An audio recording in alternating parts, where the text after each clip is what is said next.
Stories Philippines Podcast.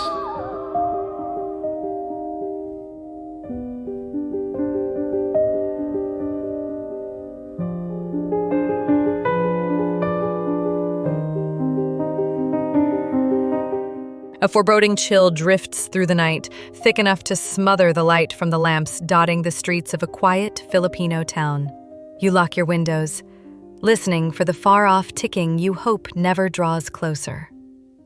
Somewhere, a shadow watches, knowing your secrets, your fears, and your most fragile hopes.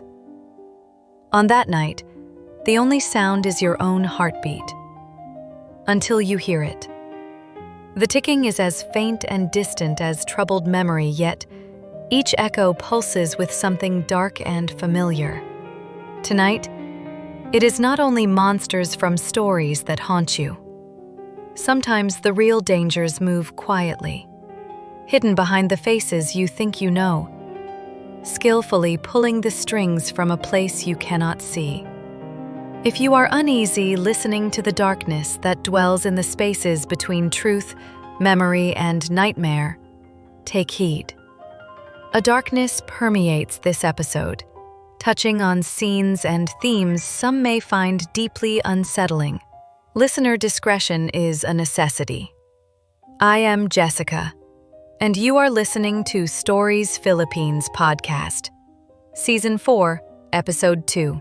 In the year 2005, as the rainy season drummed a heavy rhythm on old rooftops and the country's political life teetered on the edge of turmoil, a strange unease swept across every barrio and barangay. National attention was riveted to Manila's heart. Yet the real story, as always, brewed quietly far from the floodlights, in places where the shadows were thickest. Imagine the country as a single deeply rooted tree, from its trunk in the city to its roots deep in the provinces.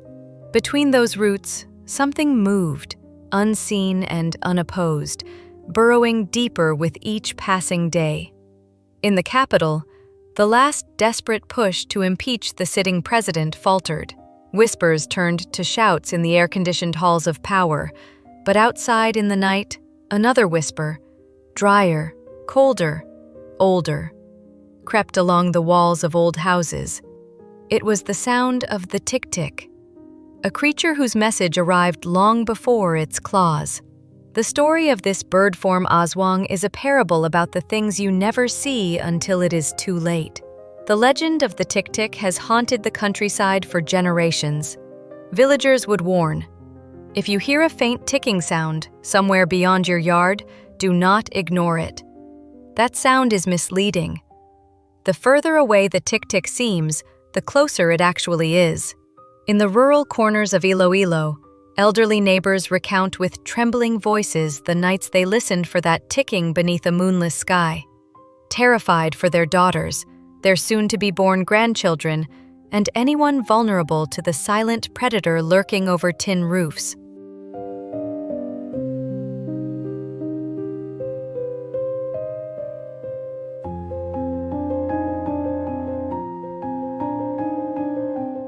A solitary house sits amid a sea of pale green rice paddies, far from neighbors and noise. Only the occasional shriek of a kuliglig or the distant wail of a stray dog breaks the field's hush. This is the world of San Jose, a small agricultural town in the Visayas where the sun rises over fields that stretch out like a vast, flat sea. The houses here are mostly of wood and tin, built on stilts to survive the frequent floods, making every floorboard and every sheet of roofing a drum for the heavy tropical rain. The scent of damp earth and blooming jasmine hangs in the air, a sweetness that sometimes feels like a cover for something darker. One night, with a thunderstorm battering the windows, the family left their lone member, our listener, CJ, to stay until morning. When the light snapped off, the house filled with a deep, oppressive dark. Clutching a phone flashlight that cut the black into a trembling circle, CJ made for the kitchen. The kitchen itself was a simple affair: a worn wooden counter, a single gas stove, and a back door leading to the service area. There, the wooden door eased open on its own. A tall shadow filled the doorway, silent, still, and wrong. It carried a chill that wasn't fear alone, but the colder weight of recognition. CJ grabbed a knife. The shadow simply disappeared. Then the house came alive with impossible sounds. Footsteps in the living room, plates clattering though no one moved, a pressure at the bedroom door. Later, something, whatever had stood in the doorway, beat against that door with a heavy, patient force. CJ huddled under a blanket, the phone light dead, the ticking outside now replaced by the deafening rhythm of something trying to get in. In the morning, the sun revealed no damage, no footprints, only the lingering smell of sulfur and damp wood.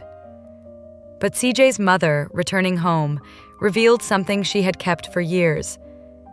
When she was pregnant with CJ, she had once seen the same thing. Black, formless, and hostile, standing near the crib. Neighbors called it a bad omen, a Nazwang, an ancient predator said to stalk the unlucky, drawn to those who are alone. A grandmother's warning echoed afterward: if a cold darkness chooses your home, it may never fully leave. The house at the center of the rice fields remains quietly watched, its pale green surrounds holding the memory of that night, of a presence that doesn't always need to show itself to be felt.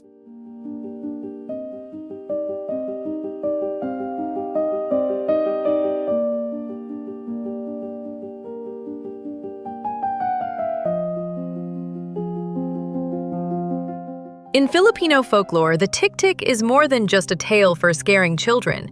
It is a supernatural force that echoes through the country's deepest fears. The Tik-Tik hunts at night, seeking the vulnerable, often pregnant women, by using its long snake-like tongue, which it threads through cracks in the roof to drain the life of its prey. The distinct tick-tick sound that announces its arrival is always deceptive. Wives hide scissors beneath their pillows, hang garlic at the window, and pray that dawn breaks before the beast finds them. The terror is not only of the Tik-Tik itself, but of what it represents: the invisible, unstoppable force that strikes without warning and leaves only questions in its wake.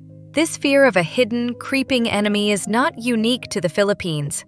Across the globe, various cultures have their own legends that speak to the anxiety of a silent predator targeting the most defenseless. Consider the European tales of the incubus and succubus, night demons that prey on sleeping victims, draining their energy and life force. Or think of the legends of the Pukwudgie in Native American folklore, small, mischievous beings that are sometimes benevolent but often hostile, luring people into danger with misleading calls and sounds. While the Tik-Tik's method is physical and visceral, the underlying fear is the same: the dread of being attacked in the one place you should feel safest, your own home, by a force that is both unseen and overwhelmingly powerful. For many, the months around the 2005 impeachment felt the same way. Dictates from the powerful seemed distant, until their effects struck home. The Tik-Tik, in bird form, is a metaphor for this stealthy, hidden manipulation. In the city, the debates about justice, truth, and accountability raged loud. But in the towns and villages, something darker was at work. Families whispered that the rich and powerful would always escape, leaving ordinary people to pay the price, just as the Tik-Tik leaves the family forever marked. The creature's ability to split its body, leaving its lower half behind as a deceptive distraction while the upper half flies to hunt, speaks volumes about the perceived duplicity of those in power, always presenting one face while keeping a darker truth hidden.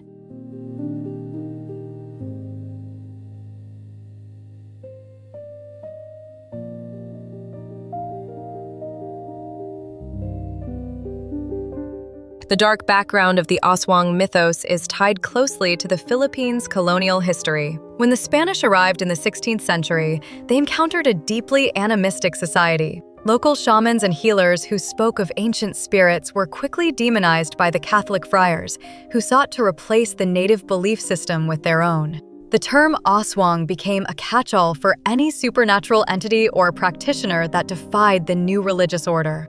This forced conversion and cultural erasure left a profound wound. The Aswang, and the Tik-Tik specifically, became the cultural embodiment of the fear of the unknown, a figure of terror that the church could use to control the populace, and a symbol of the indigenous fears that the colonizers could not completely eradicate. In the context of 2005, with the impeachment efforts failing and a palpable feeling of powerlessness in the air, even hardened skeptics found themselves listening for distant, unexplained noises.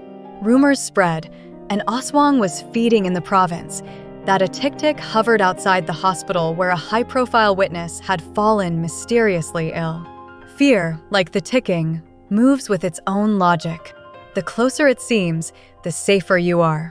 The farther it appears, the less protected you become. Interestingly, even modern observation cannot fully dispel the old fear. While experts now analyze the root of Aswang tales, pinpointing collective trauma or the stress of perilous times, there are still news stories from Ilocos Norte, Cavite, and Quezon about mysterious black birds or faceless shadows haunting rooftops before times of hardship or conflict. A woman named Nellie, whose family moved to Loag, remembered the haunted old bridge where their new house was built. Loag, with its Spanish-era churches and historical architecture, holds its secrets close, its history a palimpsest of faith and fear. One dawn, Nellie awoke to find a severed, but living, hand crawling across her bedroom floor. Her mother saw it, too. The memory stayed with Nellie for years, haunting her every time there was an election, as if the crawling hand reminded her that sometimes the hands that pull the strings are those you never see. This speaks to the psychological dimension of the fear. The Tik-Tik's deceptive ticking, seeming far when near, creates a profound sense of auditory paranoia. It preys on the brain's natural tendency to seek patterns and safety.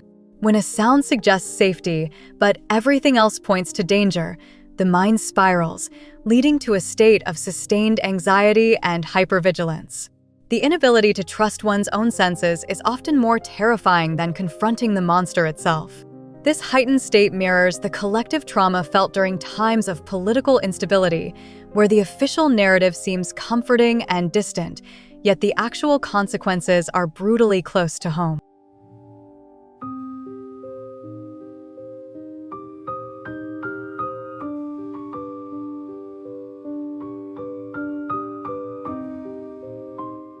In old Spanish-era towns, the Tik-Tik myths are strongest.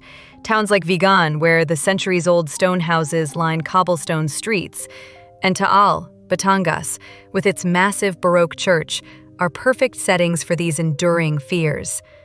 Church bells built to drive away evil still chime at midnight, and locals stay indoors, refusing to look up if they hear that ticking. The geographical isolation of these places only intensifies the fear, making every unexplained event feel significant, every rumor dangerous. In the city, a failed impeachment is just a news story. In the province, it is another sign that evil never truly dies. It only changes its disguise. The religious view of the Tik-Tik is clear. It is a demon, an agent of Satan, to be repelled by crucifixes, holy water, and prayer. Yet, the persistence of the creature suggests that mere ritual is not enough to truly cleanse the deepest fears rooted in the historical soil. Internationally, creatures like the vampire and the banshee have served in similar roles as harbingers of disaster, drawn from the subconscious fears of societies under strain. The Filipino Tik-Tik, though, is uniquely deceptive. Its method, a distant cry, a misleading call, mirrors the way political manipulation can make the truth seem far away, even as it is right at our doorstep. Sometimes, the true threat is not the obvious monster outside. but the power that leaves us doubting what we know to be real. This ties back to the psychological concept of gaslighting, where a victim is manipulated into questioning their own reality and memory.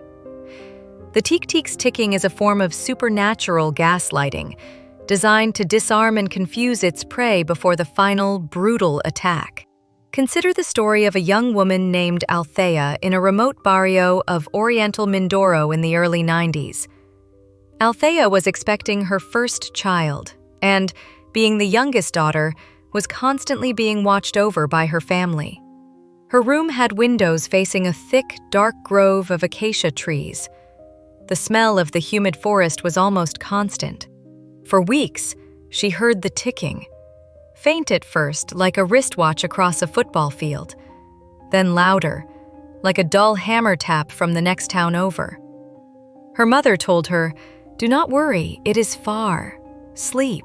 Althea tried to believe it, but the sound had a cold quality, an unnatural sharpness that cut through the night air.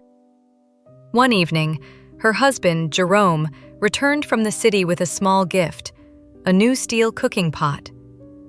That night, Althea woke to a slight rustling on the tin roof. Then, she heard it. Not the ticking, but a strange, slurping sound, faint, as if someone was drinking water through a straw a great distance away. Fear paralyzed her. She didn't scream or move, fearing to draw its attention. In the morning, Jerome noticed a tiny, almost invisible scratch on the roof, near where a rusted nail had come loose. Althea didn't tell him about the slurping, only that she had a bad dream.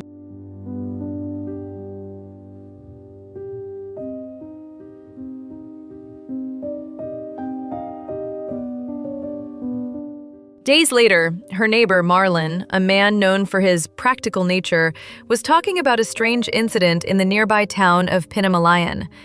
A healthy, pregnant woman had suddenly fallen ill and lost her child. The local doctor could not explain it. Marlon mentioned that the roof of the woman's house had a strange, thin hole. Althea remembered the tiny scratch on her own roof and the slurping sound. She realized the ticking had been the distraction. The sound meant to keep her focused on the distance while the predator worked a few feet above her head. The Tick-Tick's real weapon was its silence, and its ability to make the victim choose the wrong fear. Althea, without telling anyone the full extent of her fear, took the steel pot her husband had given her. She cleaned it, rubbed garlic on the rim, and placed it upside down on the floor of her bedroom. That night, she heard the distinct sound again, the faint, distant ticking. It lasted for an hour, then stopped. She heard the faint sound of wings flapping away. In the morning, she found the steel pot had been dragged slightly across the floor. Beneath it, she found a single, dried and long snake scale. She never told Jerome, but she never removed the pot from the corner of her room until her child was born and started school. This demonstrates the core belief: to fight an invisible, deceptive enemy, you must use counter-deception. The garlic to repel, the scissors or sharp objects to cut the creature's split form, and the steel pot, a reflection, a shield, and a heavy barrier against the creature's tongue. The resilience of the Filipino people against the Tick-Tick is not about brute strength, but about deep, enduring knowledge passed down through generations. They know that fear can be managed, but only if you trust your instinct over what you are being told to hear. And yet, people still fight back. They hang mirrors on doors, tie red string to their children's wrists, and, above all, tell their stories so that fear does not win. The stories submitted to us at Stories Philippines and to other folklore podcasts are living proof of this resilience. These modern tales, even if tinged with horror and sorrow, are fundamentally about survival.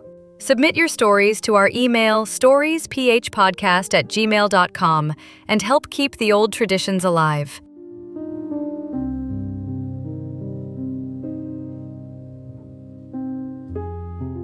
Now, listen closely. Imagine you are alone. A storm beating at your windows, the radio murmuring distant political debate. Out in the darkness, something waits, hiding beyond the horizon, shaping your fate in ways you may never see. The ticking grows fainter or louder, but you do not know which is worse. You are left alone, suspended between the terror of the close and the threat of the far. This is the enduring legacy of the tick-tick. It teaches us that the greatest dangers are often those that work in the shadows of our deepest anxieties, appearing distant and harmless until they strike. The question is not if it will come, but when you will realize it has already arrived. To all our listeners, for more chilling tales and deep dives into Filipino folklore, access exclusive content on Patreon, find the show notes and support options in the description, and follow us on social media for daily folklore facts. Reflect for a moment. How many secrets in your own town are hidden behind familiar faces? How many dangers passed you by beneath your notice? Who listens for the ticking beneath the noise of politics, family, and hope? Just remember, not all that looks scary is a threat.